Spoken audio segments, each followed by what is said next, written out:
जय मसीह की।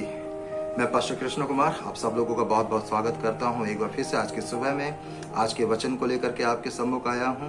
आइए मेरे साथ निकाल लीजिए आप सभी लोग पहला तीमुथियुस उसका 4 अध्याय है जिसके ऊपर में हम लोग मनन करेंगे। इससे पहले कि हम लोग अध्ययन में बढ़े प्रार्थना कर लेते हैं। सर्वशक्तिमान पिता परमेश्वर, हम आपको धन्यवाद देते हैं पिता, आज के वचन के द्वारा आप हमसे बातचीत करें और अपनी बड़ी महिमा लें। हम घटे और आप बड़े, बोलने वाला मैं नहीं वरन आप होइए प्रभु, और आज का वचन हम सबके हृदय में कार्य करें। प्रार्थना यीशु मसीह के नाम में, आमीन।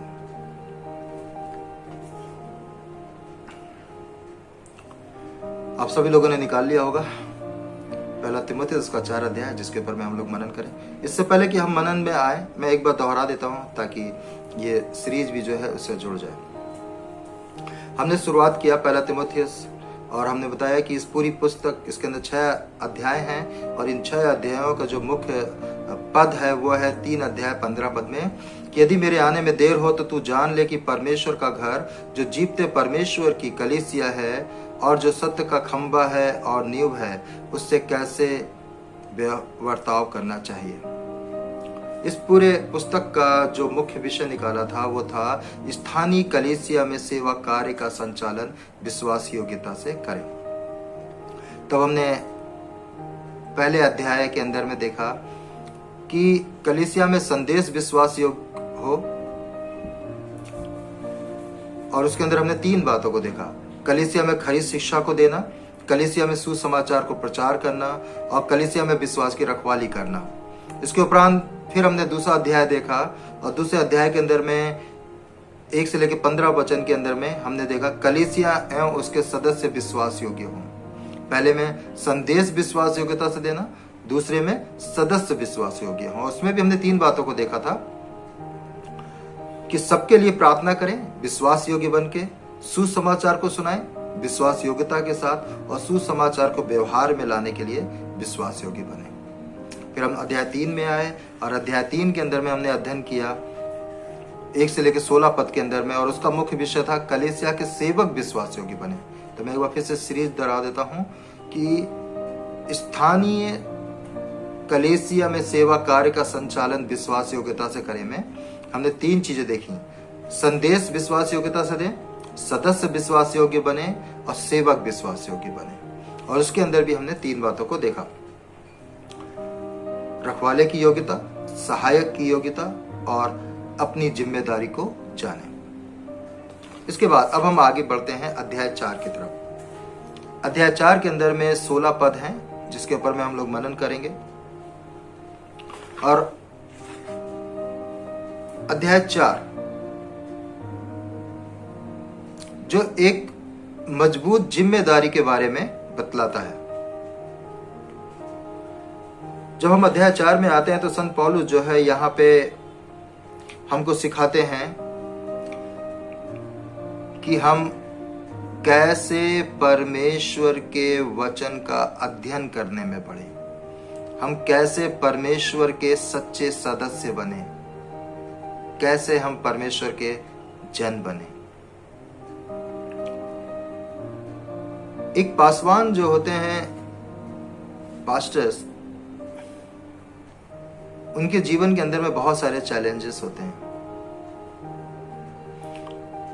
उन चुनौतियों को सामना करने के लिए जो है संत पौलुस एक बार फिर से यहाँ पे हियाव दे रहे हैं। अगर हम बोलते हैं कि एक पासवान है और एक पासवान जो है अपने लेख लिख के बताएं जब वो कहीं पे पास्टर्स की नौकरी के लिए आवेदन करते हैं तो क्या लिखेंगे, और फिर जो भी उस आवेदन को पढ़ेगा उस आवेदन की तुलना वो पासवान के जीवन के साथ कैसे करेगा, कैसे तुलना करेगा। एक पासवान जो है चर्च के अंदर रहते हैं, वो समस्त कार्यों को कराते हैं चर्च के अंदर के, जैसे मसीह विवाह और अन्य कार्यों को कराते हैं। उसके बाद वो बीमारों से मिलने उनके घरों पे जाते हैं, उनके लिए प्रार्थना करते हैं। कुछ लोग निराश हैं या परेशान हैं, वो उनके पास बैठते हैं, उनको प्रोत्साहित करते हैं। बच्चों से मिलते हैं, बच्चों को वो आगे बढ़ने के लिए प्रोत्साहित करते हैं। कुछ लोगों की वो सहायता और मदद करते हैं। अगर इन सब बातों को, उनके कामों को देखा जाए तो वास्तविकता में उनकी सेवकाई है क्या?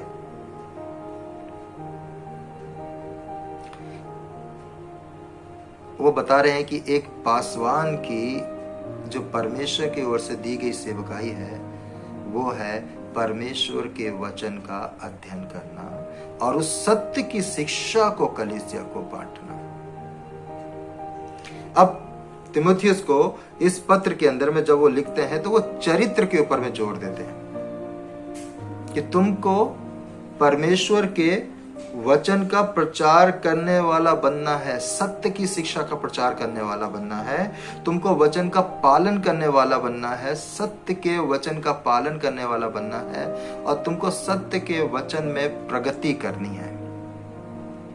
इन तीन बातों को जो है वो इस खंड के अंदर में बतलाते हैं, लेकिन आज जो है हम इसके अंदर से सिर्फ एक बात को देखेंगे, वह है प्रचार करना वचन को, कि हम वचन का प्रचार करने के द्वारा परमेश्वर के जन बने। कैसे? अब जब चर्च होता है, कलीसिया होती है, कलीसिया में बहुत सारे लोग होते हैं, लेकिन कलीसिया के अंदर में कुछ झूठे शिक्षक भी होते हैं जो झूठी शिक्षाओं को देते हैं, जिसमें लोग बहक जाते हैं, भटक जाते हैं, गुमराह हो जाते हैं।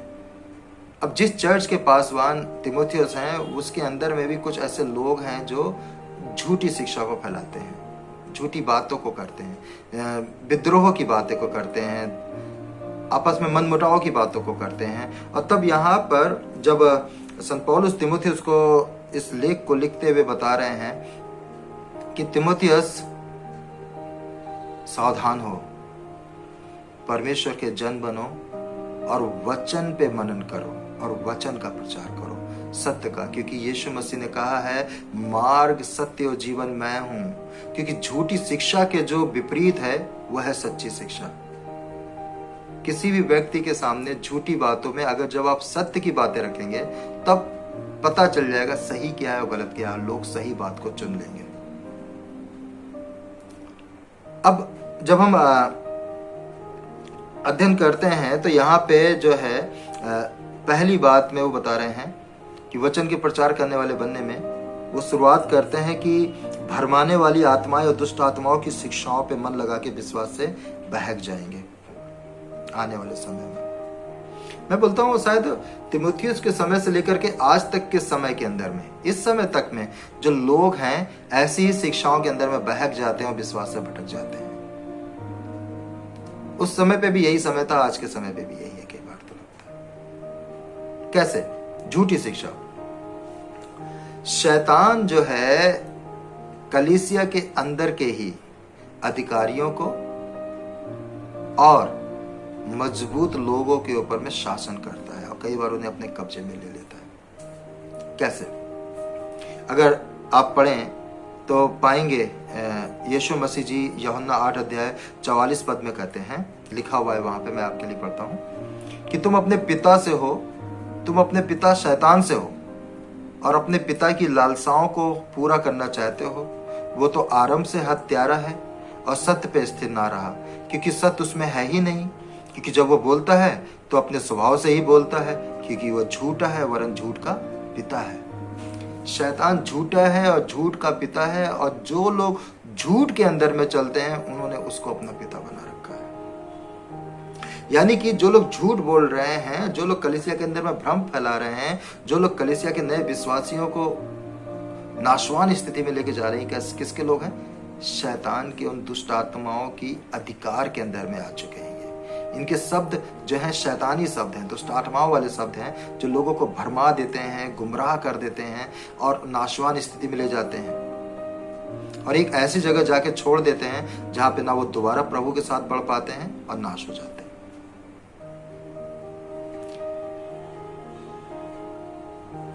झूठ,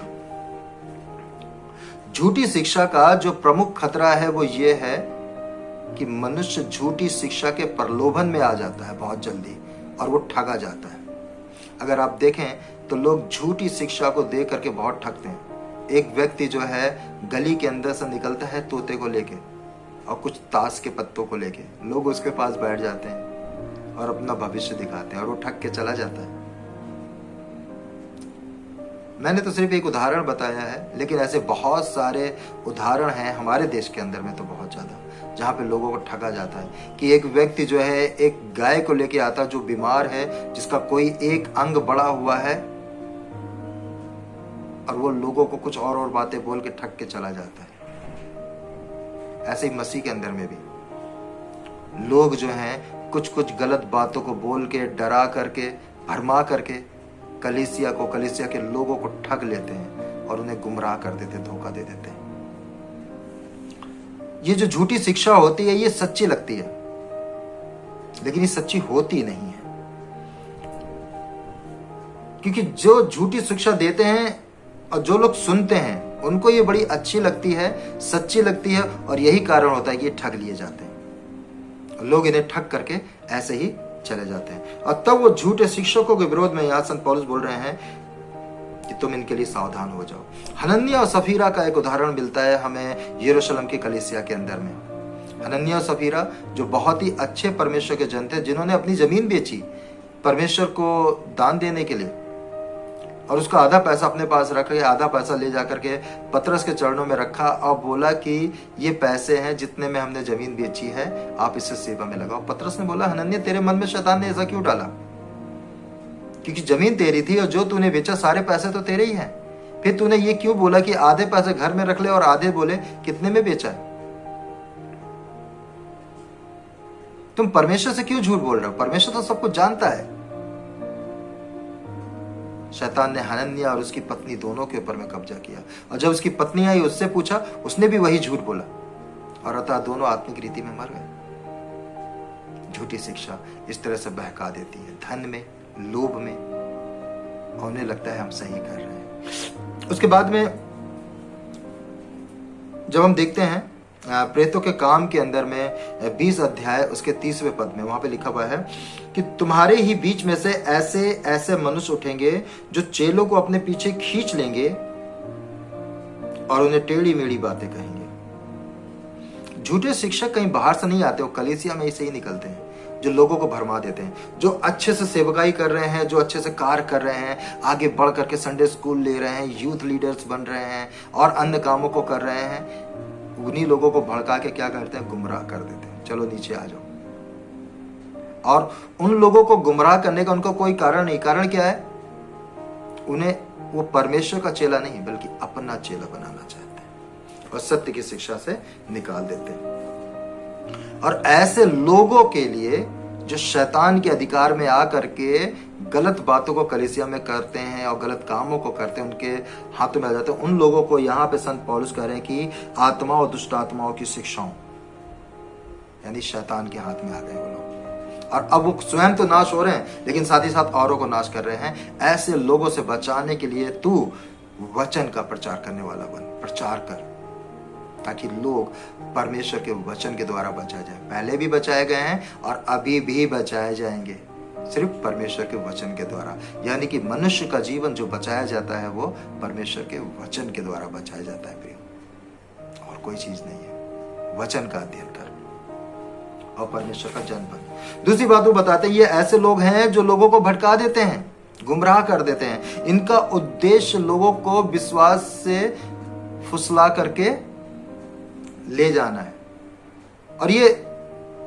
उनके जीवन का कोई ऐसा नहीं कि चिंता करते हैं, बल्कि ये ऐसे लोग हैं जो इस शिक्षाओं से उनको फुसलाते हैं, और जहां वो कार्य कर रहे हैं वहां से उन्हें हटा करके नीचे ला करके उन्हें अपना चेला बना लेते हैं और अपने काम कराते हैं।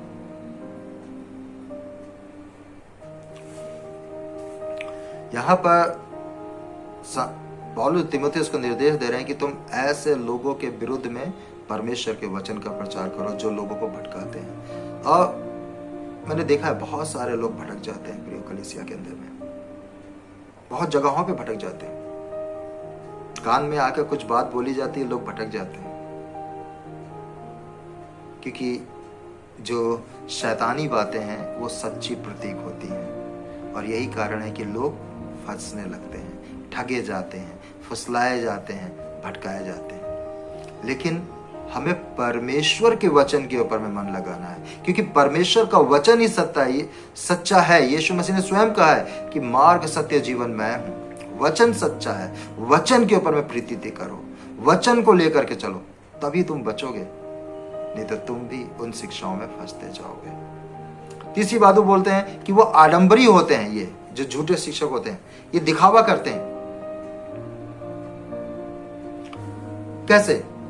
उनके बारे में लिखा गया है, आडंबरी के बारे में लिखा गया है कि ये जलते हुए लोहे से जैसे कि दागे गए हों। आपने देखा होगा कई कई पशुओं को जो है कुछ लोहे से जो है निशान बना के उनको दाग दिया जाता है। दागने का मतलब है जिस जगह पे दागा जाता है, जिस जगह पे वो गर्म लोहा लगा जाता है, वो जगह सुन्न हो जाती है, वहां पे फिर कुछ फर्क नहीं पड़ता, एकदम कुछ भी करो कुछ भी नहीं होता है, निशान सा ऐसा बन जाता है, दाग जाता है। कई कई जगहों पे झूठी शिक्षक लोग जो थे ऐसे होते हैं, ये भी मनुष्यों को जैसे कि दागा गया हो, ये शून्य पड़ गए, इनका विवेक शून्य पड़ गया है, इनका हृदय शून्य पड़ गया है। अब इन्हें फर्क नहीं पड़ता कुछ भी, ये क्या कर रहे हैं क्या नहीं कर रहे हैं। ये परमेश्वर का भय नहीं मानते हैं, डरते नहीं है कि परमेश्वर हमें न्याय के समय में उसके सामने खड़ा होना है, बल्कि ये उन बातों को रखते हैं जिससे अच्छे विश्वासी लोग, सेवक लोग भटक जाते हैं। सत्य के वचन को नकारते हैं ये लोग। ये होठों से तो कुछ और कहते हैं लेकिन करते कुछ और हैं, और यही कारण है कि इन्होंने अपने आप को शून्य बना लिया है, आडंबरी होते हैं। इनके बारे में प्रभु यीशु मसीह कहते हैं मत्ती 7 अध्याय 21 पद के अंदर में, ये होठों से तो मेरा आदर करते हैं, हे प्रभु कहते हैं, लेकिन बातें नहीं मानते मेरी। ये हर एक बात में हे प्रभु कहते रहते हैं, लेकिन दिल से आज्ञाओं को पूरी नहीं करते। ये लोगों को सिखाते हैं परमेश्वर ऐसा है, परमेश्वर ये है, हालेलुया, जय मसीह की, हालेलुया बोलते रहते हैं, लेकिन स्वयं परमेश्वर की आज्ञाओं को बिल्कुल नहीं मानते। परमेश्वर की आज्ञाओं को मानने से बहुत दूर है ये। आडंबरी, दिखावी करने वाले, हर समय जपने वाले, लेकिन परमेश्वर की आज्ञाओं को नहीं मानते हैं। ये होठों से तो कुछ और कहते हैं लेकिन इनके काम कुछ और होते हैं। और इसलिए कह रहे हैं कि परमेश्वर के सच्चे सेवक के बन करके तू वचन का प्रचार कर। और परमेश्वर के सच्चे सेवक के जो चिन्ह है वो है ईमानदारी और सत्यनिष्ठा। इसका मतलब ये नहीं कि वो सिद्ध है या पाप रहित है, बल्कि वो अपने आप को परमेश्वर के वचन में ढालने का बार बार प्रयास कर रहा है। ये ईमानदारी है। गलतियां हो रही हैं लेकिन फिर वो परमेश्वर के वचन में अपने आप को ढाल रहा है। वो परमेश्वर के वचन का पालन ईमानदारी से और सत्यनिष्ठा से और अपने सच्चे विवेक से सही रखने की कोशिश करता है। इसलिए बोल रहे हैं कि ये झूठे शिक्षक कैसे होते हैं, फिर से मैं बताऊंगा कि शैतान के द्वारा इन्हें शक्तियां प्रदान होती हैं, क्योंकि ये उन्हीं के शब्द मिलते हैं इन्हें, और ये लोगों को भटका देते हैं, ये आडंबरी होते हैं। और इसलिए हे तीमुथियुस, तुम परमेश्वर के वचन का अध्ययन करो, परमेश्वर के सत्य के वचन की शिक्षा दो। और बताते हैं ये परमेश्वर के वचन को नकारते हैं। 3 से 5 पद में ये विवाह करने के लिए रोकते हैं, लिखा हुआ इसमें। ये कुछ भोजन वस्तुओं के लिए रोकेंगे आपको। वो सिखाते हैं कि आप विवाहित रहना, विवाहित रहने से ज्यादा अच्छा है, ये परमेश्वर को भाता, ये आत्मिक है कि तुम विवाह ना करो, आप विवाहित रहो। यानी कि परमेश्वर के वचन को नकारना, क्योंकि स्वयं परमेश्वर ने कहा कि मनुष्य के लिए अकेला रहना अच्छा नहीं है। अगर हम पढ़ते हैं उत्पत्ति की पुस्तक उसका 2 अध्याय 18 पद, तो वहां पे लिखा हुआ है, फिर यहोवा परमेश्वर ने कहा आदम का अकेले रहना अच्छा नहीं, मैं उसके लिए एक ऐसा सहायक बनाऊंगा जो उससे मेल खाता हो। और इस बात के ऊपर में स्वयं प्रभु यीशु मसीह ने भी अपनी स्टैंप लगाई है। उन्होंने भी उत्तर दिया है मत्ती के अंदर में। क्या तुमने नहीं पढ़ा कि जिसने उन्हें बनाया है उसने आरंभ से ही नर और नारी करके बनाया और कहा इन्हें कोई अलग ना करे। वो बोल रहे हैं कि उस शिक्षा की चौकस रहो, उस शिक्षा से चौकस रहो जो परमेश्वर के वचन की सृष्टि में हेर फेर करे। सावधान रहो तुम, बहुत से लोग हैं जो परमेश्वर के वचन में हेर फेर करते हैं, इधर उधर करते हैं, जबकि लिखा हुआ है कि तुम परमेश्वर के वचन की एक बिंदु भी नहीं हटा सकते हो। जो जहां लिखा है वो उसी के लिए लिखा हुआ है। ये भोजन वस्तुओं को जो है मना करते हैं कि अगर तुम कुछ भोजन वस्तुएं ऐसी हैं जो खाओगे तो तुम आत्मिक नहीं रहोगे, तुम्हारा आत्मिक जीवन समाप्त हो जाएगा। जबकि बाइबल जो है बताती है, प्रभु यीशु मसीह कहते हैं कि सभी भोजन वस्तुएं शुद्ध हैं। अगर आप मरकुस 7 अध्याय 14 पद से पढ़ेंगे तो वहां पे लिखा है कि मनुष्य जो कुछ खाता है उससे अशुद्ध नहीं होता है, बल्कि जो उसके अंदर से निकलता है उससे वो अशुद्ध होता है। मैं आपके लिए पढ़ देता हूं, ये बहुत अच्छा रहेगा कि हम इस वचन को भी पढ़ लें। मरकुस 7 उसका 14 पद से। तब उसने लोगों से कहा अपने पास बुलाकर, तुम सब मेरी सुनो और समझो, ऐसी कोई वस्तु नहीं जो मनुष्य को बाहर से समाकर उसे अशुद्ध करे, परंतु जो वस्तुएं मनुष्य को भीतर से निकलती हैं वही उसे अशुद्ध करती हैं। यदि किसी के सुनने के कान हो तो सुन ले। प्रत्येक व्यक्ति को इस विषय में परमेश्वर की इच्छा का पालन करना चाहिए। जो लोग सत्य को जानते और उस पर विश्वास करते हैं वो इस प्रकार के विवादों से प्रभावित नहीं होते हैं प्रियो, बल्कि वो हर एक बात में परमेश्वर का धन्यवाद और प्रार्थना करते हैं। वो जब भी कुछ खाते हैं, जो भी भोजन वस्तुएं लेके आते हैं, उसके लिए वो प्रार्थना करते हैं और धन्यवाद देते हैं और शुद्ध हो जाती हैं। क्योंकि बाइबल में लिखा है कि जब भी तुम किसी भी वस्तु के लिए प्रार्थना करोगे वो शुद्ध हो जाएगी। तुम बाजार से कौन सी चीज ऐसे लाओगे? सब लोग क्या मसीह लोग हैं सारे मार्केट के अंदर में, हर एक सामान में? जब तुम कोई भी चीज लाते हो, उसको घर में रखते हो, उसके लिए प्रार्थना करो और प्रार्थना करके खाओ, क्योंकि तुम्हारी प्रार्थना करने से और परमेश्वर का धन्यवाद देने से वो वस्तु शुद्ध हो जाती है।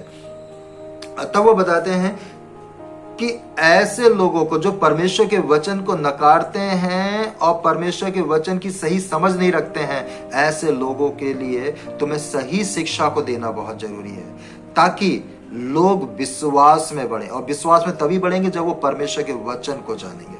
और इसलिए तुम परमेश्वर के वचन का अध्ययन करो, परमेश्वर से प्रार्थना करो, अध्ययन करो, क्योंकि प्रार्थना और वचन ही है जो भोजन को आत्मिक बना देता है। प्रार्थना हुआ वचन ही है जो जीवन को आत्मिक बना देता है। इसलिए प्रार्थना हुआ वचन का अध्ययन करना, शिक्षा देना, प्रार्थना में समय व्यतीत करना एक अच्छे सेवक का पूर्ण दायित्व है।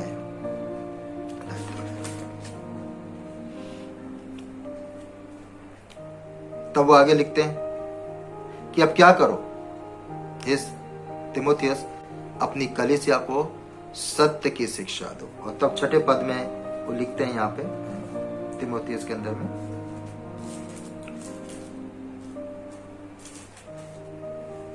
यदि तू भाइयों को इन बातों की सुधि दिलाता रहे तो मसीह यीशु का अच्छा सेवक ठहरेगा। क्या करना है? कलीसिया में सत्य की शिक्षा देनी है। बार बार मसीह यीशु के वचनों को कलीसिया में रिमाइंड कराना, याद कराना है उन्हें। झूठी शिक्षाओं और विश्वास त्याग के बारे में उन्हें बताना है और परमेश्वर के लोगों को चेतावनी देना भी आवश्यक है।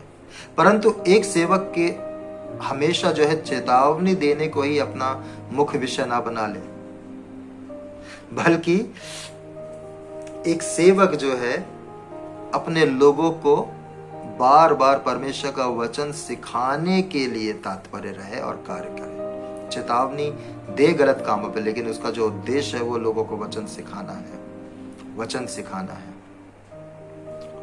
संत पौलुस तीमुथियुस को बताते हैं कि सकारात्मक सिद्धांत की शिक्षा दे, ताकि लोग जान सके कि किस बात पर विश्वास करते हैं। परंतु झूठे शिक्षक झूठे सिद्धांत का पर्दाफाश भी करना चाहिए, ताकि लोग लुभाए जाकर भटकाए ना जाएं, क्योंकि लोगों को भटकाने से पहले उन्हें लुभाया जाता है।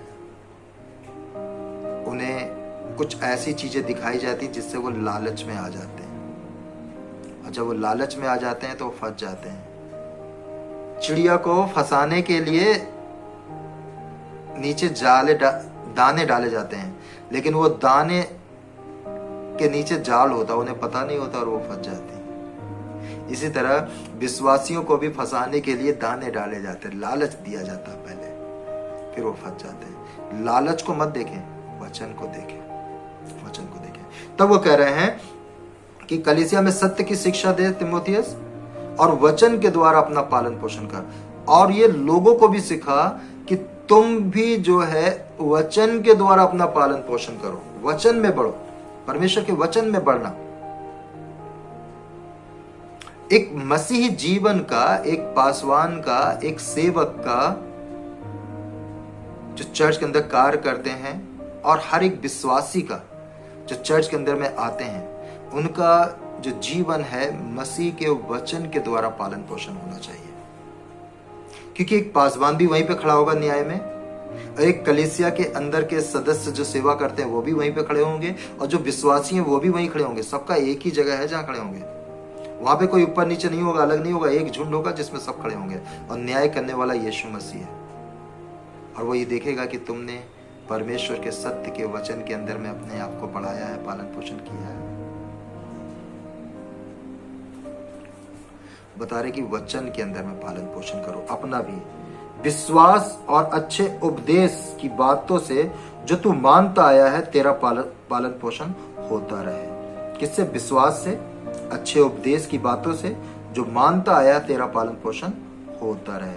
मसीह यीशु का तू अच्छा सेवक बन। तो जो मैं बता रहा था कि एक सेवक, एक पासवान की जो चरित्र है, जो योग्यताएं हैं, वो ये हैं कि वो परमेश्वर के वचन का अध्ययन करने वाला हो, परमेश्वर के वचन की सत्य की शिक्षा देने वाला हो, लोग जब भटकने लगे तो उन्हें चेतावनी देने वाला हो, और उन्हें बार बार सत्य के वचन को सिखाए। बहुत सारे झूठे लोग हैं, झूठे लोगों के बीच में हम हैं, हमारे बीच में से ही लोग उठ जाते हैं, लेकिन वो झूठी बातें जब सत्य पता है तो वो प्रभाव नहीं डालेंगी, वो बचा लेंगे। और इसलिए तुम अपने जीवन को सत्य की बातों से तृप्त करो, सत्य की बातों से बढ़ाओ, वचन में बढ़ाओ, वचन से पालन पोषण करो। और हमने उसका एक बड़ा अच्छा उदाहरण देखा है प्रभु यीशु मसीह का। जब प्रभु यीशु मसीह फास्टिंग पे थे, तब उनकी परीक्षा हुई, तब उन्होंने कहा शैतान से कि मनुष्य केवल रोटी ही से नहीं परंतु हर एक वचन से जो परमेश्वर के मुख से निकलता है जीवित रहेगा। यानी कि जो एक विश्वासी का जीवन है, जो उसका पालन पोषण है, वो परमेश्वर के वचन के द्वारा है। पतरस अपनी पत्री के अंदर में लिखते हैं, पहले पतरस उसका 2 अध्याय 2 पद में, कि नए जन्मे हुए बच्चों के समान निर्मल आत्मिक दूध की लालसा करो, ताकि उसके द्वारा उद्धार पाने के लिए बढ़ते जाओ। हर दिन परमेश्वर के वचन के लिए लालायित रहो, हर दिन परमेश्वर के वचन को सीखने के लिए लालायित रहो, ताकि तुम उद्धार पाने में बढ़ते जाओ, जो उद्धार मिला उसमें बढ़ते जाओ। तुम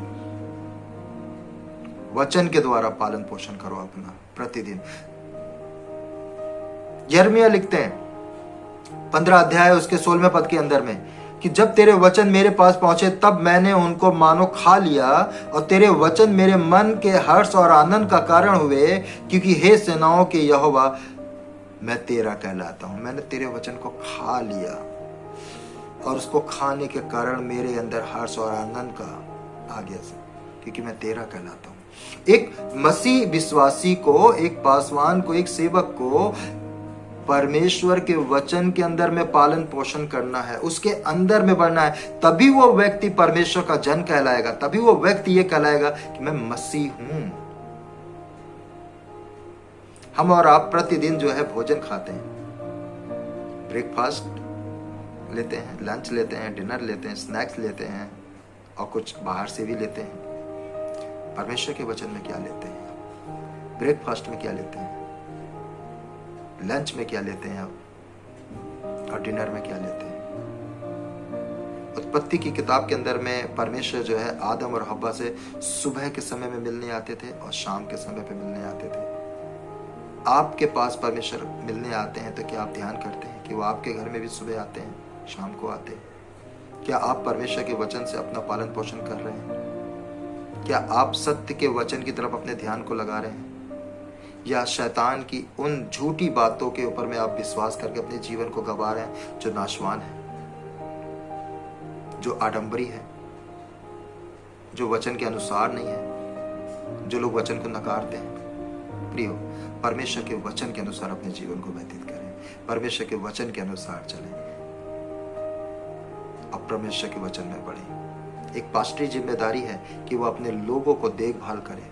ये पास्टर की जिम्मेदारी है कि वह अपने लोगों को जो है सत्य की शिक्षा दे, लेकिन लोगों की भी ये जिम्मेदारी है कि वो परमेश्वर के वचन का अध्ययन करें। विश्वासियों का भी ये कार्य है कि वो परमेश्वर के वचन को, सत्य के वचन को समझे, तो झूठी शिक्षाओं की प्रतीति ना करे, बल्कि सत्य के वचन की प्रतीति करें और उसमें चलें, और ऐसे झूठे लोगों से बचे रहें और अपने जीवन को परमेश्वर में बढ़ाते जाएं, परमेश्वर में बढ़ाते जाएं।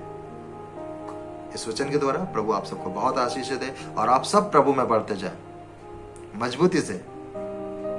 आइए अब प्रार्थना करें।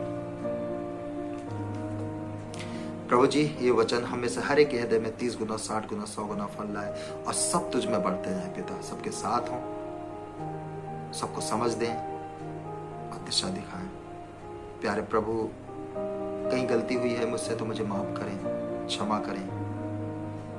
अब प्रभु आपका वचन कार्य करें लोगों को विश्वास में बढ़ाने के लिए। धन्यवाद देते हैं पिता कि हम आपके जन बने और हम आपके जैसे दिखें। प्रभु, हर एक को संभालें और हर एक के ऊपर मैं आपका अनुग्रह। धन्यवाद देते हैं कि आपने मेरी प्रार्थना सुनी। प्रार्थना प्रभु यीशु मसीह के नाम में करते हैं, आमीन। God bless you. प्रभु आप सबको बहुत आशीष दे।